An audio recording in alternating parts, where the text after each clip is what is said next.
पर छत्तीसगढ़ जैसे राज्य की क्या स्थिति होगी जो कि लगातार जीएसटी कलेक्शन के रिकॉर्ड बना रहा था, क्या वो रिकॉर्ड बना रहेगा? राजस्व क्या उतना ही आएगा?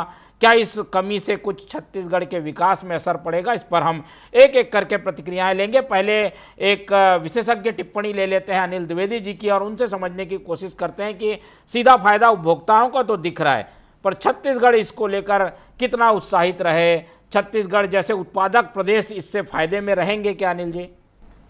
देखिए, जीएसटी निश्चित तौर पर देश की अर्थव्यवस्था को मजबूत करने के लिए लाया गया टैक्स है और सब जानते हैं इसकी शुरुआत तो कांग्रेस के समय हो गई थी, जब कांग्रेस जीएसटी लेकर के आ रही थी। हालांकि उस समय बीजेपी ने इसका विरोध किया था और जब सरकार चली गई और जब मोदी सरकार आई तो उस जीएसटी के टैक्स को वापस लाया गया, मतलब उसी को आगे बढ़ाया गया। तो एक बात तो साफ है कि 2019 में जब जीएसटी लागू किया गया तो 2019 में एक बैठक हुई दिल्ली में।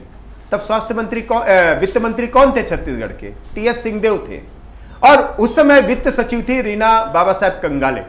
उन दोनों ने वहां जाकर के एक प्रेजेंटेशन दिया और बोला सर जीएसटी तो ठीक है, लेकिन भुने चने पर, छत्तीसगढ़ में जो भुना चना ज्यादा बिकता है, उस भुने चने पर आप 5% जीएसटी लगा रहे हैं, इसे माफ करना चाहिए। आश्चर्य होगा कि केंद्र सरकार ने उस मांग को मान लिया और 5% जीएसटी भुने चने पर वापस लिया।